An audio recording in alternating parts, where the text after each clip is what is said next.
ভাই আপনি এই ফ্রিজটা নিতে পারেন। এটা নর্মালে যতখানি জায়গা, ডিপো ভাই ততখানি জায়গা, প্রচুর মালামাল আসবে আর বিদ্যুৎ সাশ্রয় ফ্রিজ, আপনি এটাই নেন ভাই। যাক আলহামদুলিল্লাহ, এই ফ্রিজটা আমার পছন্দ হয়েছে। আমি আপনাকে পেমেন্ট করে দিচ্ছি, আপনি বাসায় আমাকে পাঠিয়ে দিন ভাই। ঠিক আছে ভাই। ভাই কিছু না মনে গেলে একটা কথা বলবো। জি বলেন ভাই। আচ্ছা ভাই, এই যে এই ছেলেগুলো এখানে আপনার বসে আছে, এই ছেলেগুলো কে? এরা আমার বন্ধু হয় ভাই। কে কি করে? এরা ভাই একজন মার্কেটিং এর জব করে, একজন ট্রাভেল এজেন্সির চাকরি করে, আর একজন এনজিওতে চাকরি করে ভাই। তো এখানে কি করছে? এখানে ভাই এরা এসে এদের কাজ শেষ করে এসে এখানে বসে ভাই সময় পার করে। তো এই যে এরা এখানে যে বসে আড্ডা দিচ্ছে, আপনার ব্যবসার কোনো ক্ষতি হয় না? ক্ষতি হবে কেন ভাই? এরা এদের কাজ শেষ করে এসে এখানে বসে ভাই। না ভাই, ক্ষতি তো একটা হয় ভাই। কিভাবে ক্ষতি হয় ভাই? এই ধরেন যে আমি ফ্রিজটা নিচ্ছি, আপনার সাথে দাম দর করছি, ওরা কিন্তু কথা বলছে, আমার কিন্তু ডিস্টার্ব হচ্ছে ভাই।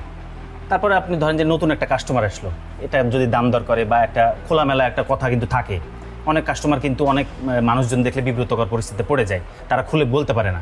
ধরেন যে কি একটা মহিলা কাস্টমার আসছে, মহিলা কাস্টমার কিন্তু এসে প্রথমে কিন্তু ছেলেপেলে দেখে সে কিন্তু চলে যাবে অন্য শোরুমে, এখানে কিন্তু আপনার লস হচ্ছে। আপনার মনে হবে সাময়িকভাবে যে দু একটা কাস্টমার যাচ্ছে, কিন্তু এটা লং টাইমে যা দেখবেন যে এটা আপনার ব্যবসার উপর ইফেক্ট করবে। আচ্ছা, এই ছেলেগুলো যে আপনার বন্ধু, এরা কি আপনার কোনো বিপদে আজ পর্যন্ত কোনো কাজে এসেছে? আমি তো ওরকম বিপদে পড়েনি ভাই, তবে আমার দৃঢ় বিশ্বাস আমি যদি ওদের কাছে সাহায্য চাই, ওরা আমাকে সাহায্য করবে। এত কনফিডেন্স? এত কনফিডেন্স, মাঝরাতেও যদি ওদেরকে বলি যে আমার বিপদ হয়েছে, ওরা দৌড়ে চলে আসবে ভাই। আচ্ছা ভাই, আপনি মনে করেন যে এখন আপনার একটা বিপদ পড়েছে, আপনার এখনই ইমার্জেন্সি 20,000 টাকা দরকার, আপনি ওদের কাছে হেল্প চাই, দেখেন তো কেউ সাহায্য করে কিনা আপনাকে। তিনজনের মধ্যে কেউ একজন যদি আপনাকে 20,000 টাকা দেয়, তাহলে আজকে রাত্রে আপনি যা খেতে চাইবেন আপনাকে আমি তাই খাওয়াবো। আর যদি না করে, তাহলে কিন্তু আপনাকে আমাকে খাওয়াতে হবে। তাহলে আপনি খাওয়ানোর প্রস্তুতি করেন। আচ্ছা, আর শুনেন আর একটা কথা, 20,000 না, যদি 2-4 হাজার টাকাও কেউ আপনাকে ধার দেয়, তাও আমি আপনাকে খাওয়াবো।